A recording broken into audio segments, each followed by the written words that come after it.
बेंगलोर के अतुल सुभाष ने जिस तरह से पत्नी से प्रताड़ित होकर आत्महत्या की है, उसी की तर्ज पर इंदौर में भी एक युवक अपनी पत्नी की बेवफाई और तमाम तरह की प्रताड़नाओं से इस तरह से प्रताड़ित हुआ कि आखिर उसने भी फांसी लगाकर आत्महत्या कर ली। हमारे साथ परिवार मौजूद है, लड़के का जो मृतक है उनके बड़े भाई मौजूद है, उनकी मम्मी मौजूद है। हम बात करते हैं। भैया, किस तरह से ये पूरा घटनाक्रम हुआ और कितने दिनों से ये परेशान कर रहे थे और किस तरह से प्रताड़ित कर रहे थे?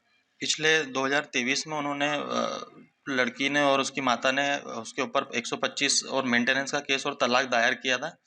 4 महीने तक वो चलता रहा। उसके पश्चात जब उन्होंने देखा कि लड़का आ रहा है हर तारीख पे और ये लोग परेशान नहीं हो रहे हैं, तो पूरे परिवार को परेशान करने के लिए उनके वकील ओम पारीक और परिवार ने मिलके हमारे ऊपर भी दहेज प्रताड़ना का झूठा केस लगाया कि और मारपीट का केस लगाया था। उससे हम पिछले 6 महीने से परेशान चल रहे हैं। 6 से 7 महीने हो गए हमको। अभी दिसंबर में हम लोगों की बड़ी बामुश्किल जमानत हुई। वहाँ पे पुलिस ने भी प्रताड़ित किया, उसके बाल खींच के उसको बेइज्जत किया। पेच लगाता था वो। और टीआई साहब वहाँ के जो सुरेंद्र चौधरी जी हैं, कुचामन सिटी थाने के टीआई थे वो सुरेंद्र चौधरी जी, उन्होंने उसको बाल खींच के वहाँ पे मारने की कोशिश की, पर वो पेच उनके हाथ में आ गया तो उन्होंने आगे उसको मारा नहीं। परंतु इस तरह का व्यवहार शोभनीय नहीं है और सहनीय नहीं है सर। इस तरह का कुछ होना नहीं चाहिए था। हम लोग पूरा कोऑपरेट कर रहे थे पुलिस को। पुलिस हमको वहाँ एक काम के लिए 3-3 बार बुला रही थी। पार्षद जी को भी बहुत कुछ बोला। कितने दिनों से आप, मतलब 6 महीनों से लगातार प्रताड़ित हो रहे थे इसी तरह से? जी, हम लोग सितंबर, हम लोगों को उन्होंने अगस्त सितंबर से फ़ोन लगाना शुरू कर दिए थे कि आप आइए और इस तरह से आप यहाँ बयान दीजिए और आप तीनों का नाम है। तो हम लोग पहले, नितिन गया था वहाँ पे, वो बात करके आया तो उन्होंने पहले बोला कि आप अकेले आ जाओ, फिर बोलते हैं कि आप तीनों का आना पड़ेगा। जब हम तीनों गए तो फिर हमको पहुँचा दिया, बोले सारा दहेज का सामान लेके। हमने समझाया सर दहेज का कोई सामान नहीं, क्योंकि शादी लव मैरिज हुई थी आर्य समाज मंदिर में, कुछ भी नहीं है। तो बोले कुछ नहीं है तो जो उसके कपड़े हैं और डॉक्यूमेंट है वो ला दो। तो मैंने ठीक है सर, कपड़े डॉक्यूमेंट है वो ला देते हैं। तो वो लेके गए थे सर हम, वो हमने ले लिए, दे दिए थे उनको। हमारे साथ जो मृतक है उनकी मम्मी भी मौजूद है। हम बात करते हैं कि आप बता रहे थे कि जो शादी हुई थी वो शादी के बाद से ही लगातार परेशान हो रहा था, उसको खाने को लिए नहीं देती थी, 8 बजे उठती थी, कुछ ऐसी बात? हाँ, 9-10 बजे उठती थी वो।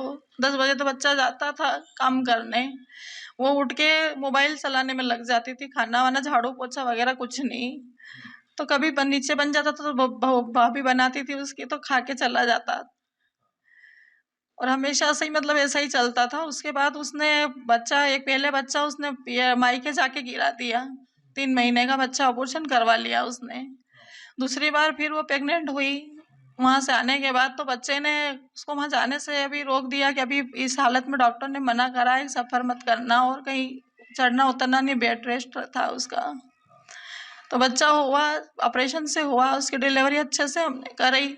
प्राइवेट अस्पताल में डिलीवरी कराई। 1100 के उसको इंजेक्शन पहले ही लगते थे। इलाज से बच्चा हुआ, बच्चा हो गया, अच्छे से डिलीवरी हो गई। फिर बोलती कि मुझे मेरे राजस्थान जाना है, ढूंढ पुजवाना है बच्चे का।